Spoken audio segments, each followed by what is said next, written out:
बिस्मिल्लाहिर्रहमानिर्रहीम। अस्सलाम वालेकुम। आज मैं बात करूँगी उन पेरेंट्स के लिए जिनके बच्चे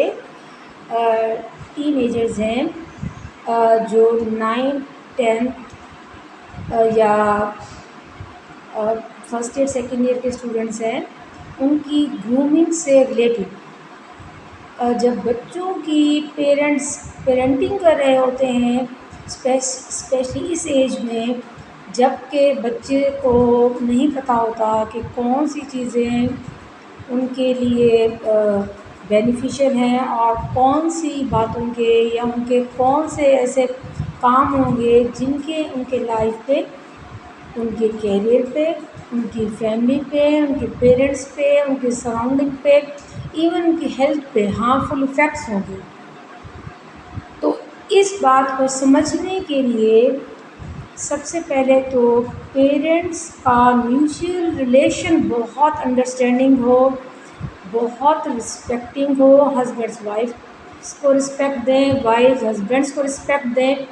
दोनों एक दूसरे को टाइम दें और बच्चों को पता हो कि माँ बाप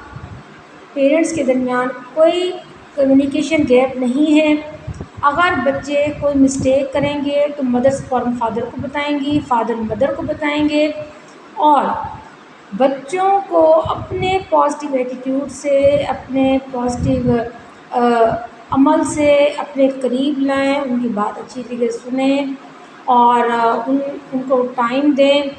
और उनकी जो स्टडीज़ होती हैं उनके प्रॉब्लम भी उनसे डिस्कस करें, और वो फ्री टाइम में जो गुज़ारते हैं, जो उनकी हॉबीज़ हैं, टीवी देखते हैं, इंटरनेट यूज़ करते हैं, या मोबाइल या बुक रीडिंग या जो भी गेम्स खेलते हैं या अपने फ्रेंड्स के साथ टाइम गुज़ारते हैं, तो आपको पता होना चाहिए आपकी बेटी या बेटा,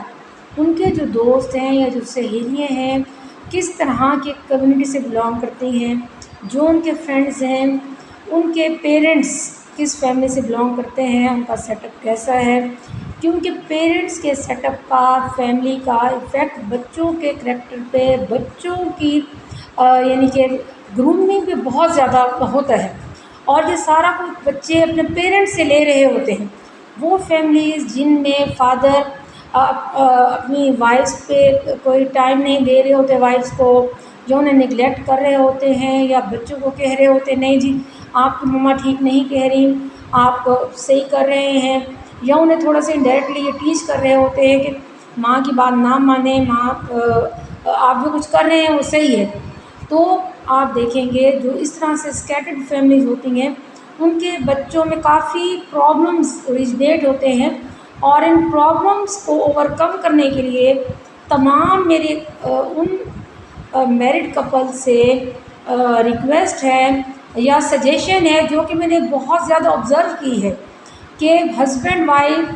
बहुत आपस में एक दूसरे को रिस्पेक्ट दें। बच्चे देखेंगे, और बच्चे भी अगर माँ बाप की रिस्पेक्ट नहीं करें तो डेफिनेटली कहीं ना कहीं बच्चों के इंटरनल होता है कि हमने भी पापा की बात नहीं मानी,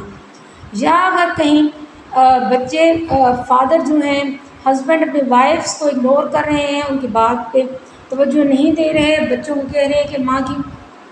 बात आप ना माने, तो डेफिनेटली बच्चे भी बच्चों में भी वो एलिमेंट आ जाता है। तो आप लोग अपनी फैमिली, मियाँ बीवी, स्पेशली अपने रिलेशन स्ट्रॉन्ग करें, इम्प्रूव करें। इसका इफ़ेक्ट बच्चों पे होता है, और बच्चे लर्न कर रहे होते हैं, पेरेंट्स को देख रहे होते हैं, जो कुछ पेरेंट्स कर रहे होते हैं डेफिनेटली बच्चे कर रहे होते हैं। और बच्चों की ग्रूमिंग में पेरेंट्स का हाथ है, सिर्फ माँ का हाथ या सिर्फ फादर का हाथ नहीं है। एक अच्छे बच्चा जो हर लिहाज से स्ट्रॉन्ग होता है, स्टडीज़ में, अपने बिहेवियर में, अपने एटीट्यूड में, अपने डीलिंग्स में, अपनी फ्रेंडशिप्स में, और अपने रिस्पेक्ट के एलिमेंट्स में, वो सारा कुछ एक अच्छे कपल से ले रहा होता है, अच्छे पेरेंट्स से ले रहा होता है। तो आप अपने बच्चों की उस पर ख़ास तवज्जो दें, और पहले अपना रिलेशन इम्प्रूव करें। जब हस्बैंड वाइफ का रिलेशन इम्प्रूव होता है तो बच्चे ऑटोमेटिकली ही यानी कि बहुत अच्छी उनकी ग्रूमिंग होती है,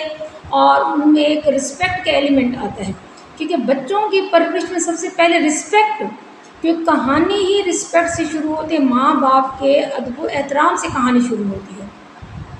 एक घर है, उस घर में दादी भी हैं, नानी भी हैं और दादा भी हैं, नाना भी हैं, चाचू भी हैं, मामू भी हैं। तो बच्चों को हमें मौका देना चाहिए कि हर रिश्ते से अटैच हो, हर रिश्ते को समझें। चाचू की बात माने, से मामू की बात माने, फूफो की बात माने, खाला की बात माने, दादी नानू हर किसी की बात माने। जब हम बच्चों को रिश्तों से अटैच करते हैं, उन्हें हम रिश्तों की रिस्पेक्ट सिखाते हैं, तो बच्चों के दिल में रिस्पेक्ट आती है। जब हम बच्चों को नेगेटिव बातें फीड कर रहे होते हैं और उन्हें कह रहे होते नहीं जी आपने